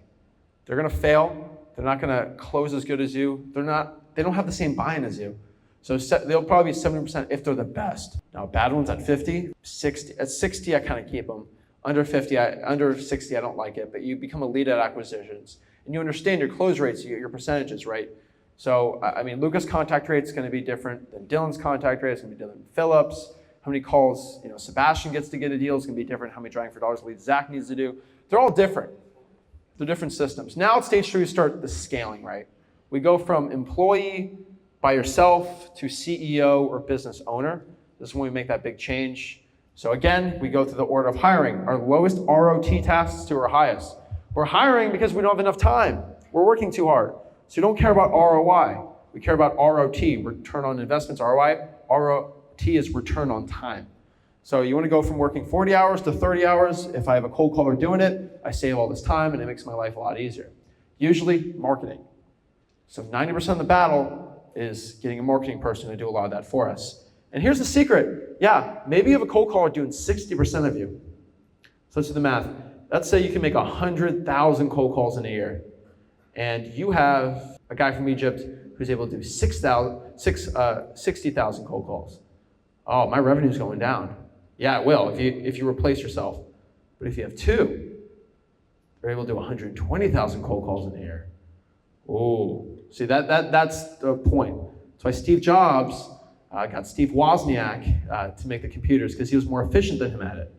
Steve Jobs is a marketer. That's all he does, and that's why we have all. Also to make Apple stuff in China because there's a lot of people in China. They're pretty cheap, and that's what they do. They don't have a small percentage. It's easier to hire a bunch of people to make it than just doing it higher quality in-house in America. And so the point here is 2 people are going to beat 1.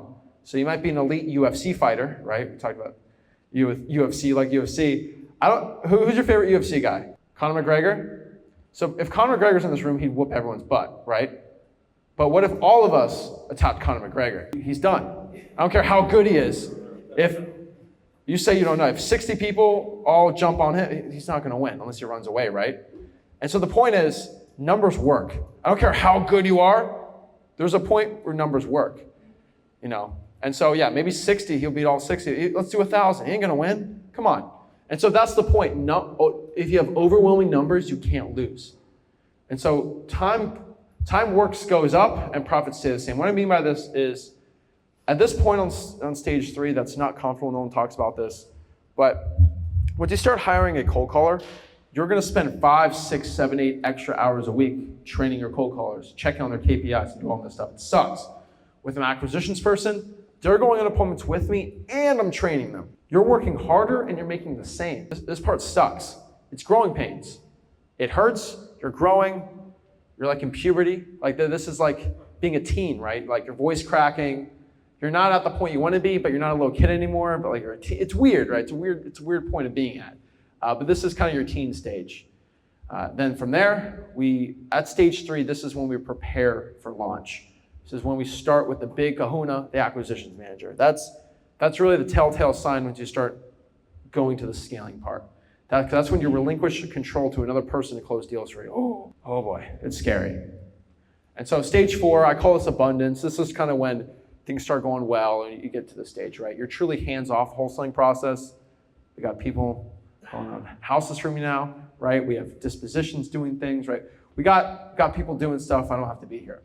It's another form of wealth. I call it time wealth, when you can just basically do whatever you want, whenever you want. You don't have to go on vacation. You can do whenever you want.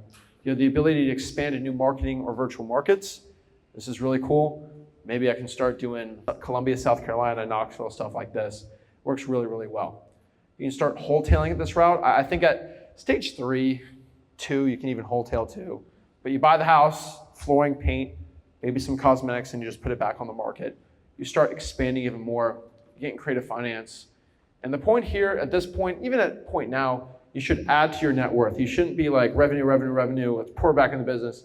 Start buying rentals, stocks, whatever it is to gain your net worth. That's an asset. That's what you start doing. I call it true FU money. Just do whatever you want, whenever you want. That's kind of the goal. And so that's stage 4. So on top of this too, how do we get to stage 4? Hey, I want to get there. It hurts. There's growing pains. But you got to get to stage 1 through 3 first. This is a marathon, not a sprint, as we say a lot, right? So marathon, not a sprint. So stage 4 is sexy and great, but there's a lot of pains there.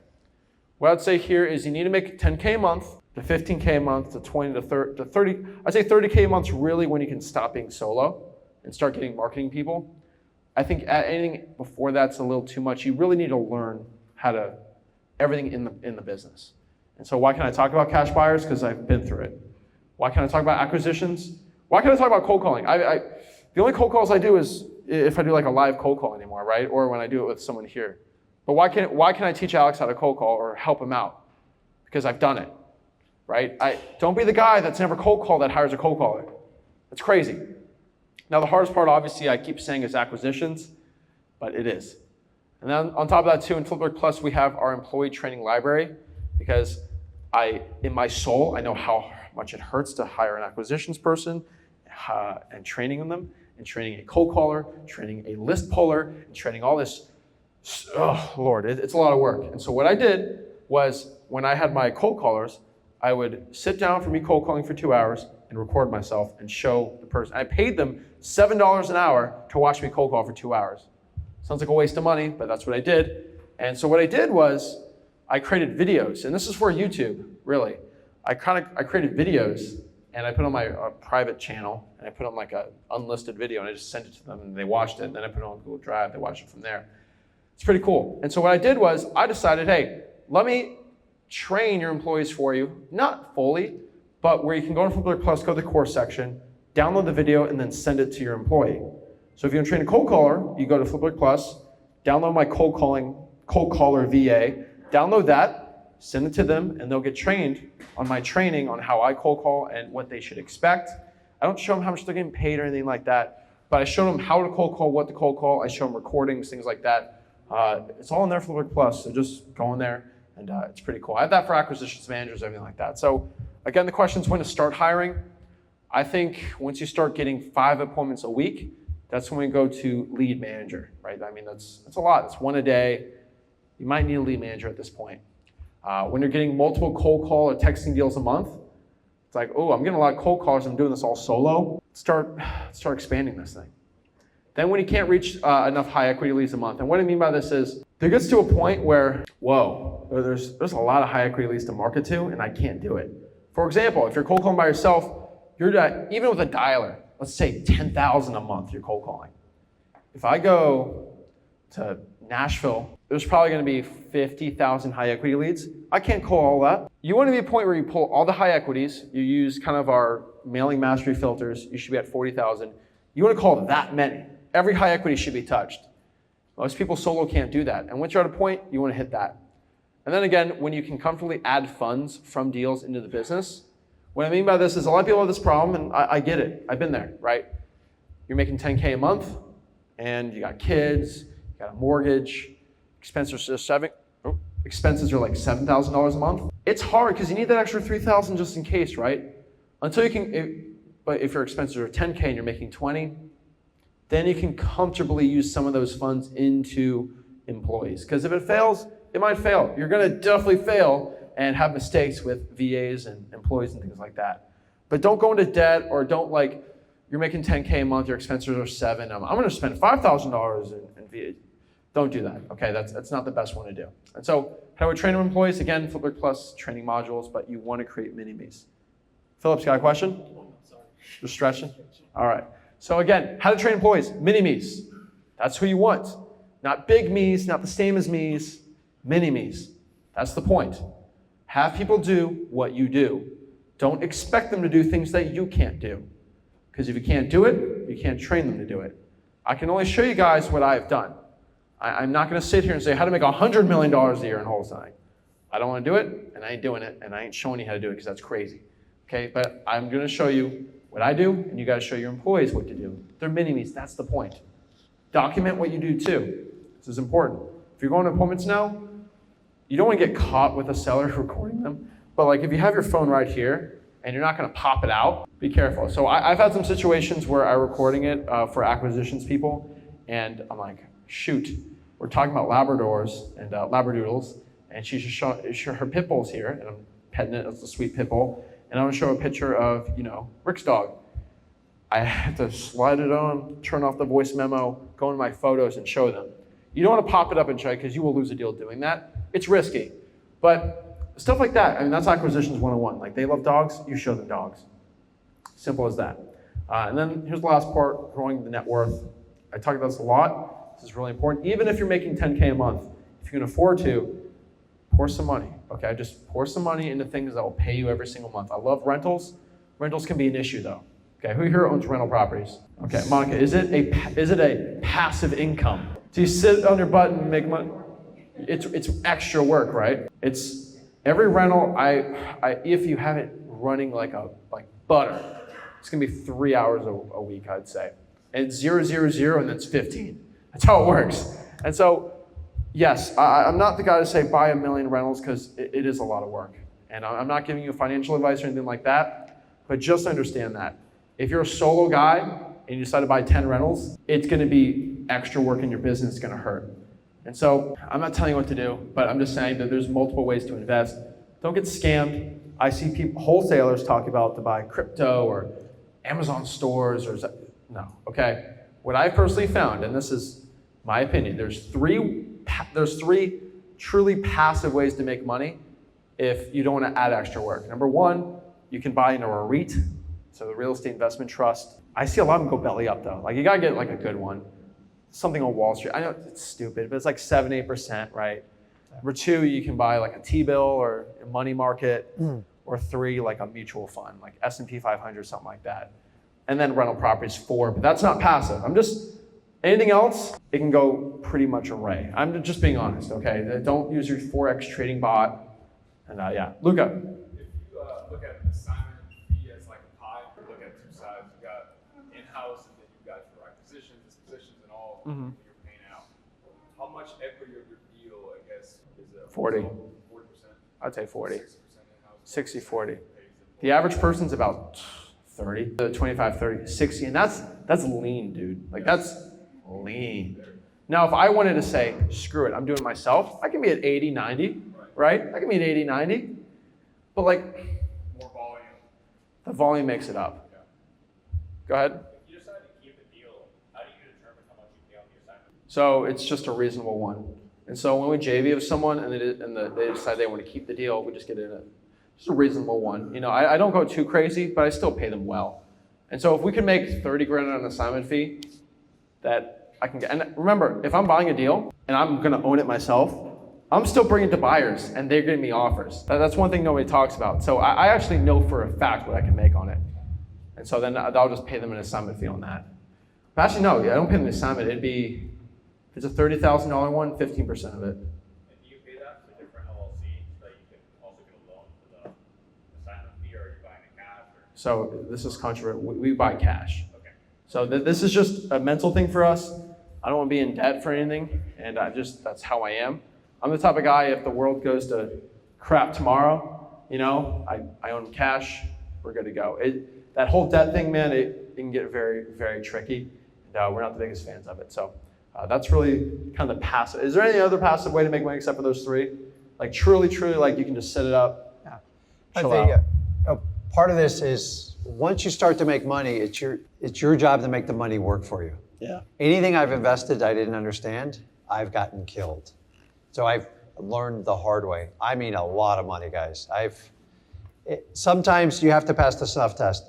If the return sounds too high, it's usually inducing you to make an investment that's going to be bad. Your number one question is, how am I getting my capital back? And some guys, you're giving me 35% return. They're doing that to dupe you into it. That's how most scams go. Once you get above double digits, you better know what you're doing, because you can get into deep, deep trouble. How many people have between $15,000, $50,000 just sitting in an account right now? What are you doing with that money? Do you put it in CDs? What do you do? Over time, what do you do with it? Okay. And how much is it paying you? So we always talk about interest rates. There's a positive side to interest rates. Do you know you guys can take that money, screw the banks. They're all screwing you. I'm sorry. Okay. They're offering like 1.5%. You can put it in T-bills. They make it a little bit complicated. You can use a Charles Schwab. It's still a money market. It's like a money market. There's a money market in Schwab. Correct. It's liquid. You get 5.25. It's guaranteed by the government. It's not risky. It takes 24 hours to turn the money. I don't know why people buy CDs anymore. That's old school thinking. When you have an operating account, when you run these bigger businesses and you're doing it, make your money work for you. Know what you need for the month, have it ready to go, but 24 hours you can turn the money around. You got to do a lot of paperwork. Simple money market, 5.25. It looks like it might be going up, but 5.25 risk-free. I don't have to work. I don't have to do a damn thing. If you got a couple $100,000 sitting in there, it adds up over time. Take advantage of the interest rates. The rates are going to be up for a while, guys. What's the current rate of inflation? Anybody know? Roughly right now? 6. We don't know what the true number, but the government tells you it's 3.5. It's about double that. So you've got to make your money work for you. If it just sits there and you're making no money, you're getting 1 or 2%, you're losing. Your net worth is going down. You have to pay attention. Only you can pay attention. It's up to you. It's a simple strategy you can do. Exactly. And so I would say the best ROI we've always had on anything is just going to be a rental property. And you guys can look up online the benefits, taxes, stuff. But rentals still, if you know what you're doing, it's still the best one. But it is a job, so I don't push people who can't afford it because, just kind of like Jen and Yasmin know. You can get rentals, you're making great money on it, but you're going to be cash poor and equity rich. And so it's good for long term for them, it's great, but don't be doing it to make money for you guys. Most people get in over their heads on rental, and they're some of our best customers. I used to be one of them. People get in rentals and it's not passive. I got to get rid of this, Rick. And that's what we do. And so if you take that strategy, you don't understand what you're getting into. It is serious work. People aren't nice to rental properties. Think about the hotel and the Airbnbs you guys are staying at. You got towels all over the place. It's crazy. And some people they don't care. It's not mine. I don't have to deal with it. And unfortunately, you have to have rules. You have to be very disciplined and consistent, or your rental will wind up looking. Anybody ever come back to the rental after a year and you're like, oh my God, I've done it. I'm done. And then you got to put 20, 30 grand in it. You're like, sell that damn thing. I don't even care what the number is. I've been a motivated seller just because I got busy with my business and I forgot about it. It's not passive. You have to work on it. So, yeah, and then also in Flipwith Plus, we're working on basically a rental series on how we figure out tenants stuff. If you don't need it, just say don't go in that because you'll get hurt. But we have some rules with tenants we figure out pretty well. And on top of that too, I don't want to lie, but we do have Airbnbs and they'll make 35%, but we know what we're doing and they're in the right. It's Florida. Florida's a little different. But yeah, that's it. So any questions on this before we get to the next part? Yeah. Second, the first thing you listed is your T-bills, but you also estate? Was it just investing? A REIT, R-E-I-T. But some of those goes belly up. So like Go with the bigger ones. I'm not the biggest. I've seen them go belly up. I just want to research it. Yeah, it's just something to research, but like basically it's basically they use money and they just buy real estate with it, which is nice. Some of them are crazy over, you just gotta research it. But you're only making like 7 or 8%, but yeah. Another question? Yep.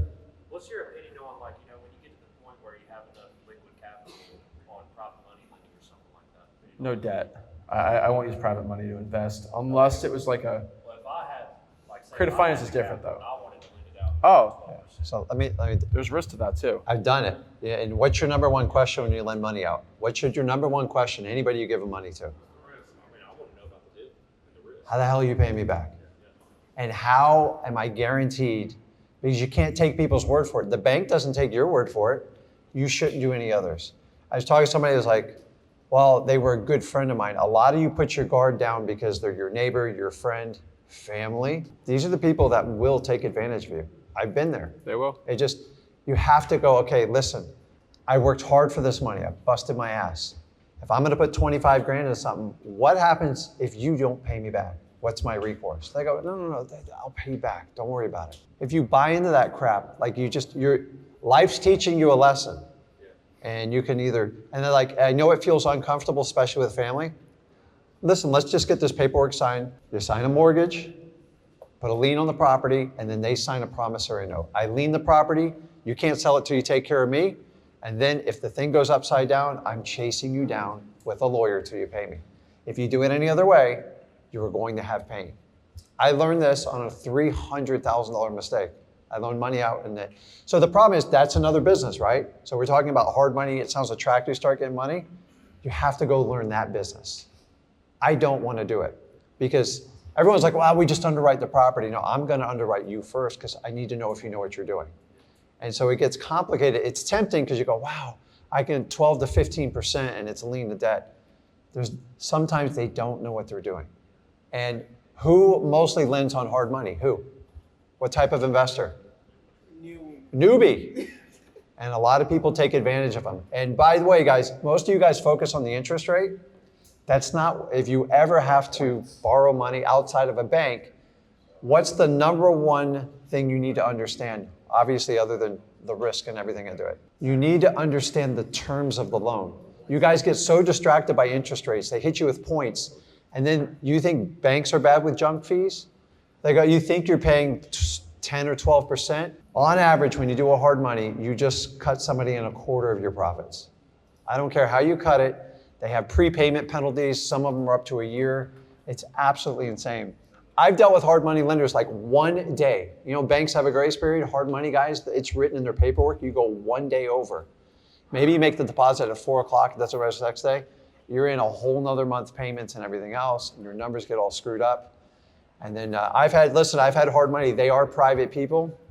They can pull funding at you the last minute, and you have to take their terms. I've seen every trick in the book. They start calling you, hey, Rick, let's partner up. I'm like, dude, like banks, like this is crazy.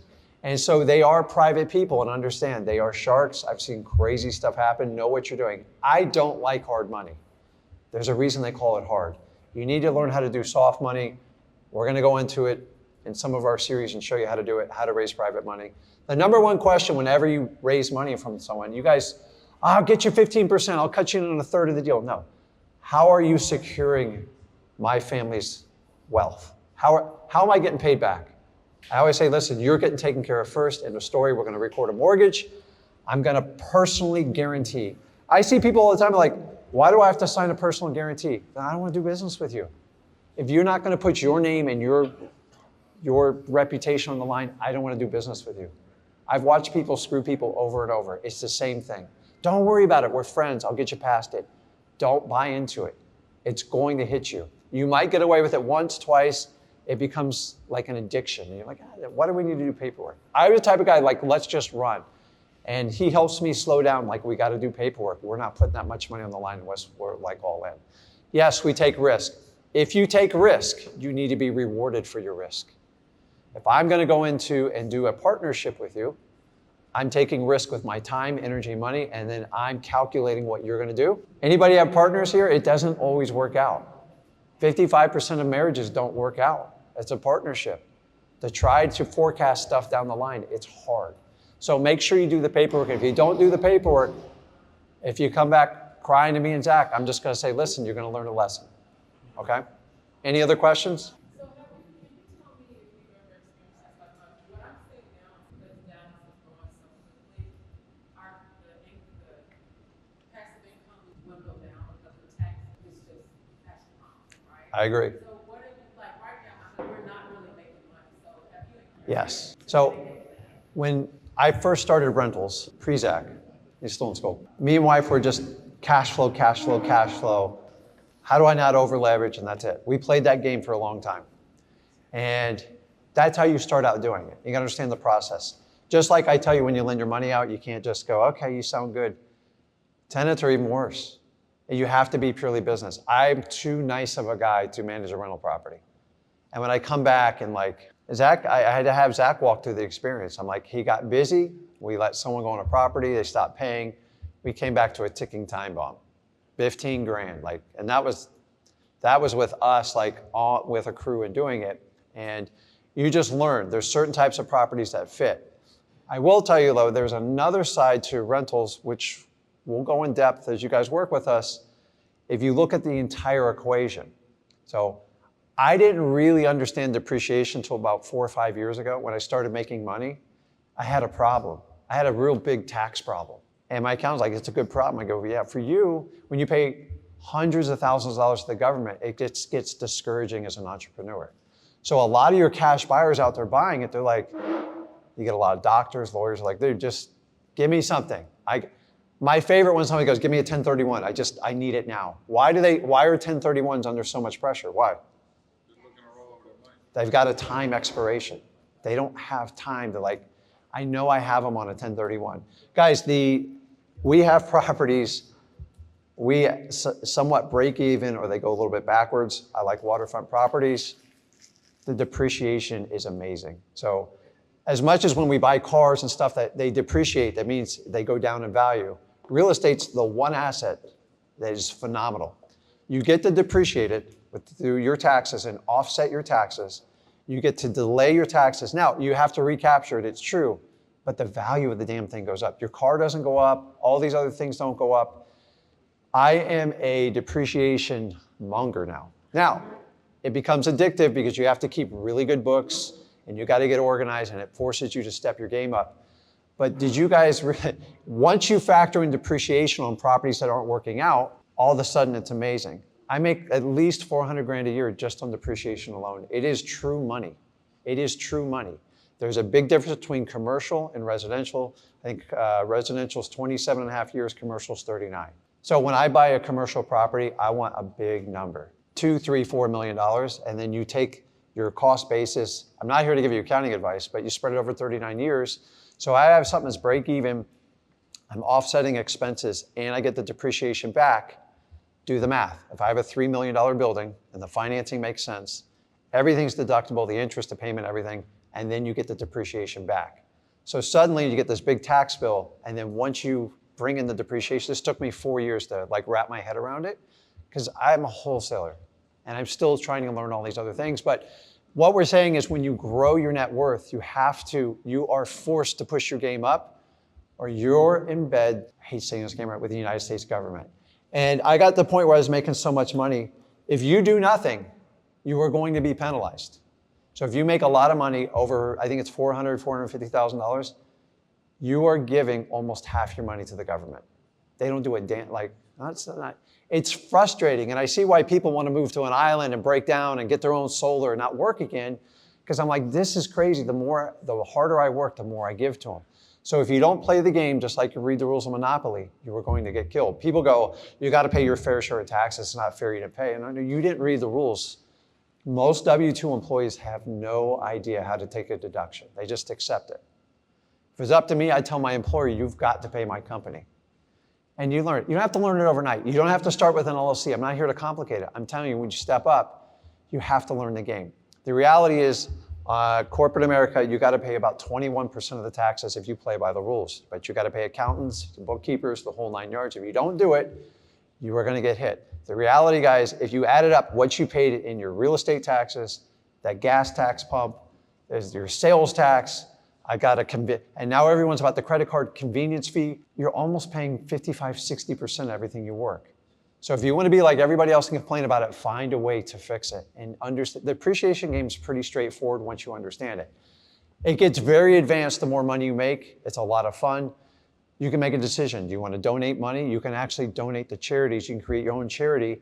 You can give it to the government or give it to the people you choose to. But you have to be disciplined, set up structures, and it's time. Create such a problem where you have to figure out how to disperse your money. And I do spend a lot of time doing it because it's not new to me. I'm just trying to understand it and trying to find people you can trust. Once again, there's sharks out there. You put bait in the water, they come. People know you got money. It's crazy. You ever see the guys that when they go on free wholesaling and stuff like that, they go, I got 10 grand to spend on a mentorship. They are inundated with thousands of people trying to take their money. Listen, you want that cheese, rats are coming out first. They're going to eat you and you got to learn, and you got to hey, discipline. Show me that you're a certified public accountant. I want to make sure. And by the way, guys, some of the biggest sharks I ever met, accountants and lawyers. You have no idea how deep they can get into you if they want. And how you get in trouble is you put your guard down and you trust them with everything. Don't do it. You got to earn that circle. You got to get in the circle. And so I've learned not to just trust people blindly anymore. I was a very trusting person. It didn't work out for me. So, any more questions? Yes.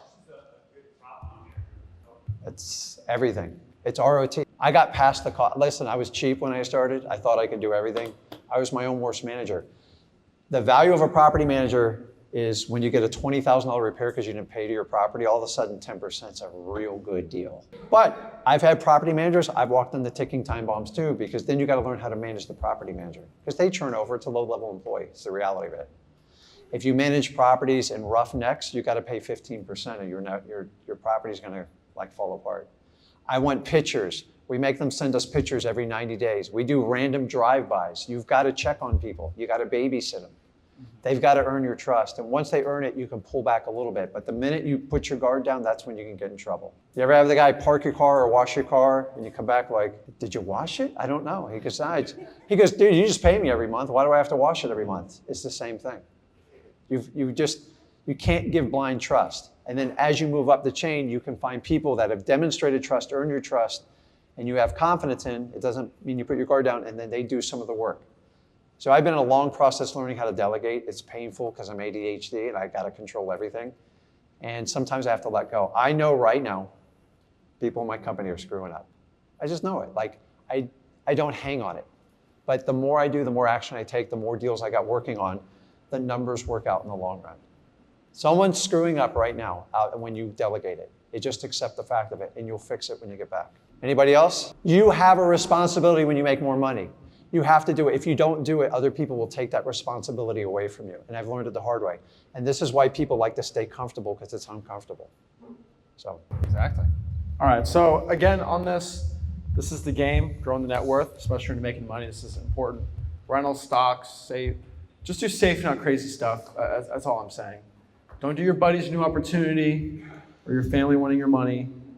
Funny story, we got a family, they don't ask for money, but they ask for things. What I mean by this is sometimes we have our family come in town, they're like, can we just be in one of your Airbnbs? And this is in December.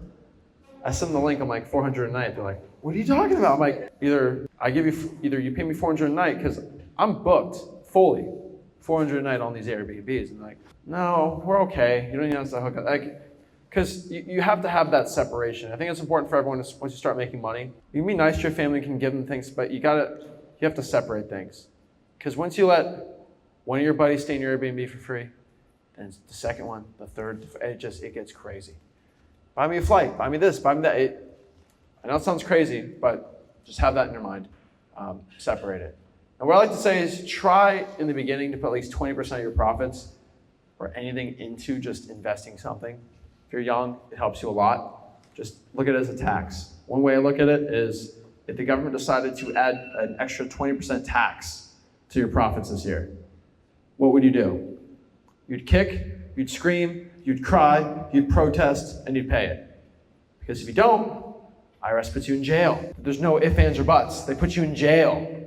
So That's it. So act like someone just put another 20% tax on you. Because it could happen. It could happen any day of the week. That's the point. And so act like there's an extra 20% tax, put it in there, you'd be good to go. So how have we scaled? Pretty much every process is different, but we've had a lot of lessons on scaling. And I've learned by failing, I've learned by doing it. And it's not perfect, the system, but it's the way that we do it, and it's the way we become successful. And for me to make you into a mini me, that's how I do it. So appreciate it, guys. That is basically scaling.